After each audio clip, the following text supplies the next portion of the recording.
Live from New Delhi, you're watching DD India Live, India's voice to the world. I'm Tanvi Taneja, coming up in the next 30 minutes. India's Prime Minister Narendra Modi dedicates to the nation 3 PARAM Rudra supercomputers and high-performance computing system. India's monthly economic review for August 2024 shows GDP growing by 6.7%, with all major non-agricultural sectors growing above 5%. Israel rejects US-backed Lebanon ceasefire proposal. Prime Minister Netanyahu says we'll keep fighting with full force. And US President Joe Biden announces $8 billion in military aid for Ukraine. Britain targets Russian LNG sector with fresh shipping sanctions.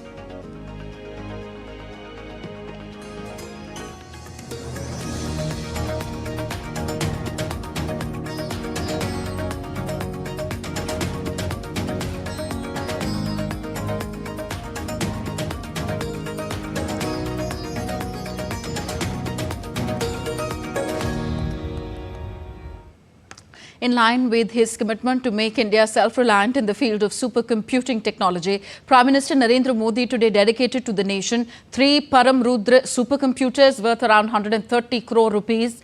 These supercomputers have been developed indigenously under the National Supercomputing Mission. These supercomputers have been deployed in Pune, Delhi and Kolkata to facilitate pioneering scientific research. India's Prime Minister Narendra Modi spoke about how several historic initiatives like Make in India, Startup India are central to the new India story. आज का नया भारत विकास और technology में केवल बाकी दुनिया की बराबरी करके संतुष्ट नहीं हो सकता।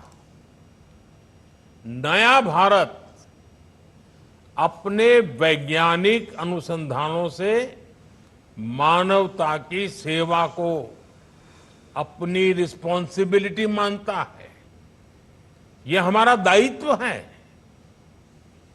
अनुसंधान से आत्मनिर्भरता, साइंस फॉर सेल्फ रिलायंस, आज ये हमारा मंत्र बन चुका है। इसके लिए हमने digital India, startup India, make in India जैसे कई ऐतिहासिक अभियान शुरू किए हैं। PM Modi also shared his vision on the significance of strengthening scientific and research temper in India's future. Bharat की फ्यूचर जनरेशन में साइंटिफिक टेम्पर मजबूत हो, इसके लिए स्कूलों में 10,000 से ज्यादा अटल टिंकरिंग लैब्स भी बनवाई गई है। स्टेम सब्जेक्ट्स की एजुकेशन के लिए स्कॉलरशिप भी बढ़ाई गई है। इस साल के बजट में 1 लाख करोड़ रुपए के रिसर्च फंड की घोषणा भी की गई है। प्रयास यही है कि भारत 21वीं सदी की दुनिया को अपने इनोवेशन से एम्पावर करे, दुनिया को मजबूत बनाए। Dedicating the supercomputers to young India, Prime Minister Modi recalled his promise of providing additional 25 days for the youth of the country.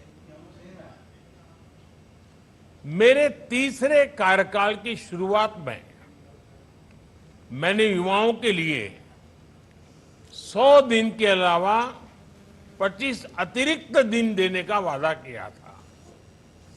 उसी क्रम में आज मैं ये सुपर कंप्यूटर्स देश के मेरे युवाओं को डेडिकेट करना चाहूंगा। भारत के युवा वैज्ञानिकों को ऐसी state of art technology Bharat में ही मिले, इस दिशा में ये सुपर कंप्यूटर्स अहम भूमिका निभाएंगे। India's Ministry of Finance on Thursday released the monthly economic review for August 2024, highlighting key economic indicators and trends in India during the month. The economic momentum continued in the first quarter of financial year 2025. GDP grew by 6.7%, with all major non-agricultural sectors growing above 5%. Both private consumption and fixed investment showed positive trends in the first quarter of financial year 2025. Kharif sowing progressed well, enhancing prospects for healthy agricultural production this season. Headline retail inflation has remained benign in August, with softening food inflation and steady core inflation. The foreign exchange reserves have reached historically the highest levels. Overall growth is expected to remain steady in the subsequent quarters. This is what the monthly economic review for August 2024 states. The Ministry of Labour and Employment and Amazon signed a Memorandum of Understanding in New Delhi today. The MOU marks a significant step towards enhancing employment accessibility in India. The MOU was signed in the presence of Union Minister of Labour and Employment and Youth Affairs and Sports, Dr. Mansukh Mandavia, and Union Minister of State for Labour and Employment and Micro, Small and Medium Enterprises, Sushri Shobha Karandlaje. Addressing the gathering, Dr. Mandavia stated that the MOU signed today is significant because Amazon is a global technology platform. He also said that National Career Service Portal is developing into a one-stop platform for accessing employment opportunities across sectors and industries. आज ये महत्वपूर्ण MOU इसलिए है कि Amazon एक global technology platform है और ये प्लेटफॉर्म के द्वारा कई टाइप के IT सेक्टर में, ई-कॉमर्स में और event management, skill man power जैसे कई सेक्टर में जॉब उपलब्ध होती है.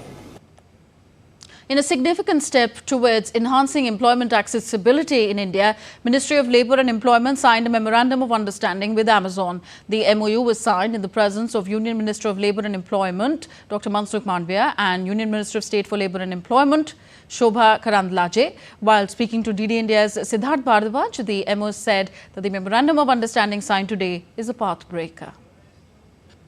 Right now with me is the Minister of State for the Ministry of Employment and Labour, Ms. Shobha Karandlaje, and the MOU has been signed today between the Ministry and Amazon. Ma'am, what do you have to say about this MOU which is signed today between the Ministry and the Amazon? We had agreement with our department, especially Labour and Employment Department had agreement with Amazon today. Amazon is the biggest employer in the world. Like that, National Career Service B, एक portal, वो भी that also a biggest job seekers portal in the country. There are many jobs like 52 department. There are 52 departments in the National Career Service. And Amazon will come to join with the NSC, and also the job seekers who are registered in National Career Service, they'll get jobs in Amazon. Is the ministry having some plans to bring in other companies as well in future? This is a path breaker, like Amazon has come forward for the first time, and I hope that behind this, other companies also will come, other companies also will join us, and our government and my department, always we are ready to help all the companies who are coming through National Career Service Portal. Thank you so much, ma'am. That was Minister of State for the Ministry of Labour and Employment, Ms. Shobha Karandlaje, who said that this is a path breaker, the agreement between Amazon and the ministry. And she also said that in future, other companies are expected to come on board. With camera person Saurabh Shukla, this is Siddharth Bharadwaj reporting for DDI India in New Delhi. On to West Asia now. Israel on Thursday ruled out a ceasefire proposal with Hezbollah in Lebanon, with Prime Minister Benjamin Netanyahu's office calling the news about the truce false.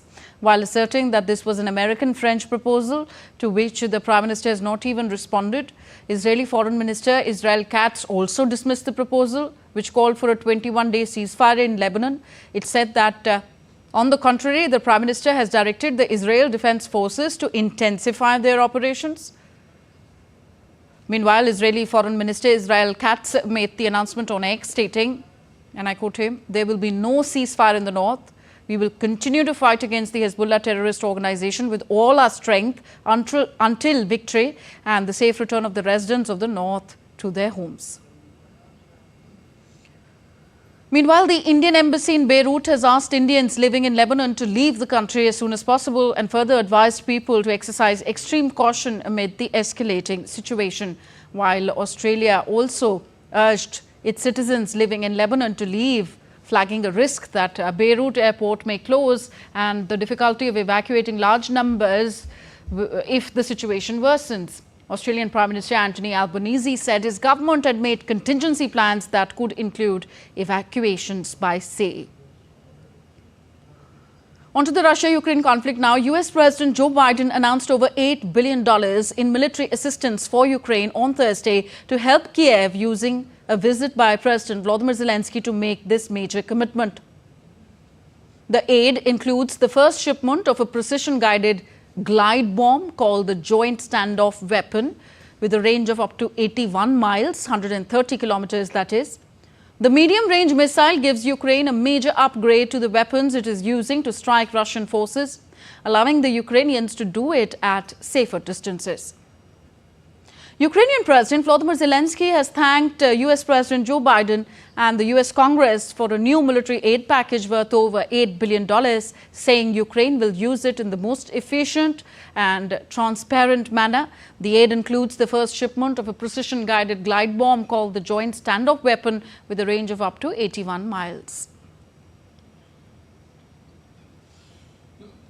Britain has put sanctions on 5 vessels and 2 associated entities involved in the shipping of the Russian LNG, with the government saying that it is using new legal powers for the first time to target LNG vessels directly. Earlier this month, Britain had put sanctions on 10 ships in Russia's so-called shadow fleet of vessels, which it says use illicit practices to avoid Western restrictions on Russian oil. Meanwhile, Russia has rejected Western pressure to limit its oil exports. On the ground, Russia on Thursday fired 78 attack drones and 6 missiles over various regions across the country, damaging critical infrastructure.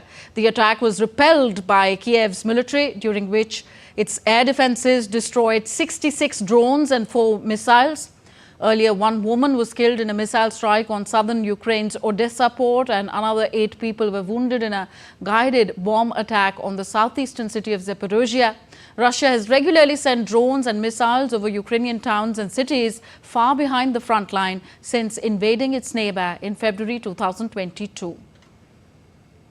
Now, with swiftly changing global landscape, which has thrown up new threats and risks for Russia, its president, Vladimir Putin, has warned Moscow could resort to nuclear weapons if it faced any form of attack. Addressing top officials at a Security Council meeting, Putin revealed proposed changes to Russia's nuclear doctrine, emphasizing a critical shift in policy. He stressed that Russia now reserves the right to use nuclear weapons in defense, not only for itself, but also for Belarus, even if attacked with conventional arms. The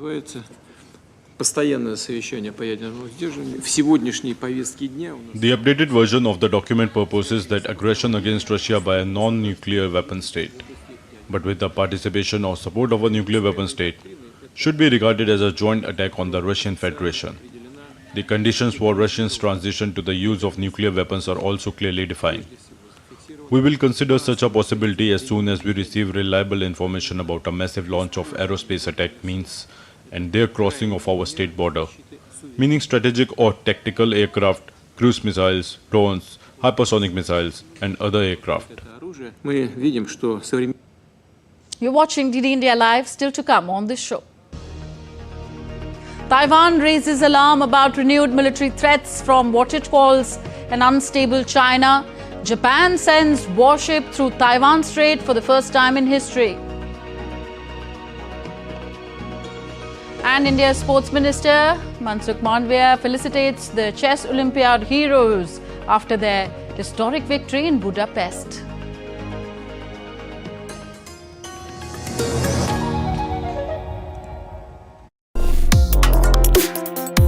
Complex issues, hidden agendas, twists and turns, strategic games.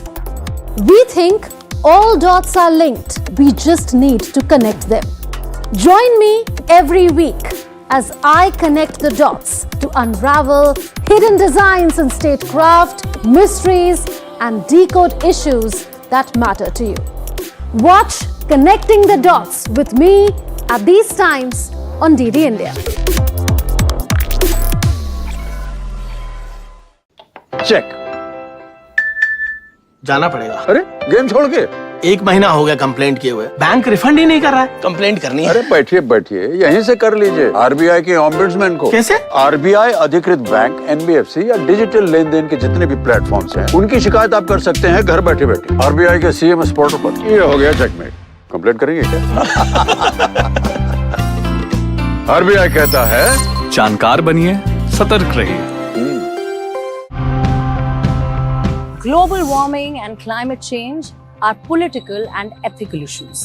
They're issues of rights, of equality, and of justice. Let's take a look at. You're watching DD India Live. I'm Tanvi Taneja. Taiwan continues to witness increased China's military activity and live-fire drills around the island, saying Beijing presented a serious challenge to its neighbours. On Thursday, the Taiwanese Defence Ministry said that it had detected a second day of large-scale Chinese military activities nearby, with 29 aircraft engaged in a joint combat readiness patrol with Chinese warships. The day before, it warned of 43 Chinese military aircraft operating around the island. China, which claims democratic Taiwan as a part of its territory, sends warplanes, drones and naval vessels around the island nearly every day now. Meanwhile, China's Defence Ministry said on Thursday that its military drills in airspace and maritime areas around Taiwan were legitimate and that it would continue to strengthen combat readiness and organize such exercises. It is legitimate for the PLA to have exercises in airspace and maritime areas around the Taiwan island, where we will continue to strengthen combat readiness and organize regular military exercises. Another annoyed Chinese neighbour, Japan, has sent its warship through the sensitive Taiwan Strait for the first time to assert its freedom of navigation. The Sazanami entered the strait from the East China Sea on Wednesday morning, spending more than 10 hours sailing south to complete the passage. Reports say the passage was conducted with naval ships from Australia and New Zealand ahead of the planned drills in the disputed South China Sea. The 3 ships' transit comes a week after the Chinese aircraft carrier Liaoning sailed for the first time between the 2 Japanese islands near Taiwan. India's pharmaceutical sector is on an impressive trajectory. The pharma sector is expected to reach 65 billion by 2024 and anticipated to double its value to $130 billion by 2030. Now, India looks to position itself as the pharmaceutical innovation hub, offering high-tech solutions and global compliance standards. So what's the way forward for the Indian pharma sector? DD India's Anil Thomas tells us. India is no longer the pharmacy of the world, but is emerging as the hub of innovation in pharmaceuticals. This has been possible through delivering affordable, quality-assured medicines and addressing the unmet needs of patients worldwide. With pharmaceutical exports to over 180 countries, India is now the capital of generic medicines in the world. Drugs and pharma and Meditech is the 4th largest merchandise export from India. 9 out of top 25 generic firms are located in India. And going forward, our contribution to the humankind will increase. Indian pharmaceutical industry has achieved high growth rate largely in terms of volumes, during the last 2 decades and has seen a strong footprint globally in generic segment and is the third largest in terms of volume and 13th largest in terms of value. A report on the future of pharma industry was also released in the annual Pharma Awards. The AI-related drug discovery market in India has grown at a pace of around 39% CAGR, and it was in 2021 around 13.8 billion, and is likely to reach about 310 by 2031. From just being a medical tourism hub and a producer of few affordable medicines, we will soon see India becoming the pharmaceutical innovation hub of the world. ASSOCHAM Pharma Excellence Award for 2023-24 were given across various categories. Mankind bagged the Pharma Company of the Year, while Martin and Harris bagged the excellence in supply chain logistics and good distribution practices. Importance of it has been felt because in pharma industry, as the PM has been always stressing on Gati Shakti, that's the new project the PM and government has launched.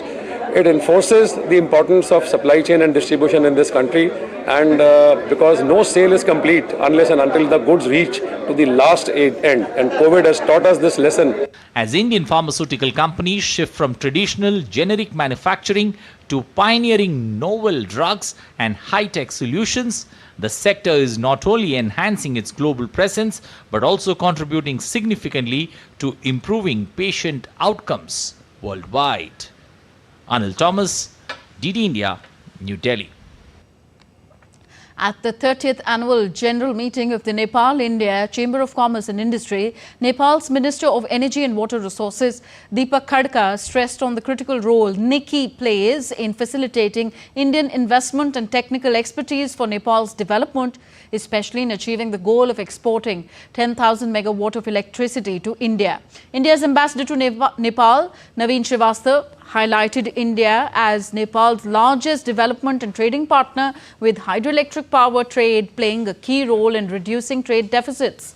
NIKI's newly elected president, Sunil Kesi, announced plans for a biennial Nepal-India Investment Summit and the creation of a Nepal Innovation Center in India to support startups and entrepreneurship. The International Indian Film Academy Awards are returning to the Etihad Arena, Yas Island in Abu Dhabi from September 27th to 29th for the dazzling celebration of Indian cinema. The 24th edition of the IIFA Festival will unite 5 iconic film industries, promising a star-studded extravaganza.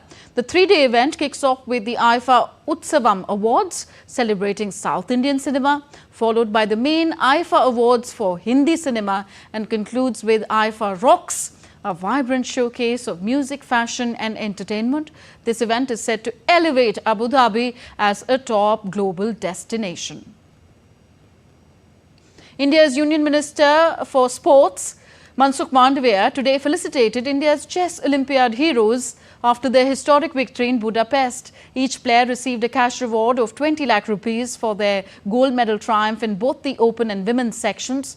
This triumph signals India's growing dominance in global chess, with young stars pushing the boundaries. September 22, 2024. The day will shine forever in Indian sports history. The Indian chess teams achieved an unprecedented feat at the Chess Olympiad in Budapest, winning gold in both the open and women's sections. Upon their return to India, the celebrations have been non-stop. Prime Minister Narendra Modi was the first to felicitate the chess contingent, praising their unmatched dominance. Soon after, the Indian Sports Minister Mansukh Mandavia honoured the champions with a cash reward of 2 million rupees each, acknowledging their stellar performance. जब आप medal ला के आते हैं और जब medal जीतते हैं और तिरंगा झंडा पीछे करके खड़े रहते हैं, झंडा ऊंचा करते हैं, तो देश के हर नागरिक जो देखते हैं उसके मन में प्राउड फील होता है कि ये मेरा देश का झंडा स्पोर्ट्स में ऊपर रहा। सरकार ने, मोदी जी ने विज़न रखा है कि 2036 में हमें देश को स्पोर्ट्स सेक्टर में 1 to 10 पोजीशन में लाना है, 1 से 10 में लाना है। भारत सरकार की तरफ से उनको राशि भी यहाँ पे प्राप्त हुई कि जो आगे चल के ये बच्चे और अच्छा परफॉर्म कर सके। और पूरी तरह से हम भी कोशिश कर रहे हैं कि खेल में, जैसे पहले भी हमने कहा था कि ओलंपिक को लेके हमें बहुत सारी तैयारी करनी है, क्योंकि जो मिशन हम रख रहे हैं कि 2036 में ओलंपिक हमारे इंडिया में होना चाहिए, तो उसी तरह चेस को भी हम आगे कैसे लेके जा सकते हैं कि ज़्यादा से ज़्यादा स्कूल से बच्चे, कॉलेज से बच्चे चेस की तरफ आए और अच्छा परफॉर्मेंस दे, क्योंकि चेस खेलना एक ब्रेनस्टॉर्मिंग भी हम बोल सकते हैं कि उसके माध्यम से बच्चों को बहुत उनके फ्यूचर के लिए हेल्प हो सकता है। India's young chess icons are taking the game to the next level. They are the present, the future, and the world is watching. They express their happiness on creating history. For me, it's very, very special because I started Olympiad when I was 13 with a lot of dreams and hope that I wanted to see women team on the podium. And it's been a long journey, and I'm so glad that finally I could fulfill my dream. We took a commanding lead as the tournament began, and we never left it. We scored 21 out of 22 points, which is the highest ever. And I think even if we play again, it will be hard to break that record. This double delight at the Chess Olympiad is clear evidence to India's growing supremacy in world chess. With such young, fearless talent leading the charge, the future looks bright. The day is not far when the world would likely witness an all-India final at the World Chess Championships. Narayan Singh's report, DD India. That's all for this edition of DD India Live. Do let us know your thoughts on the news of the day. Connect with us on our different social media handles. And for those on the go, you can catch all the latest news and updates from India and the world on our DD India mobile app. The app is available on both Android and iOS platforms. So at DD India Live, that's our handle on Insta, X and Facebook. We'll be back with more news as it breaks here on DD India. I'm Tanvi Taneja from all of us here in New Delhi. Thank you for watching. Namaskar.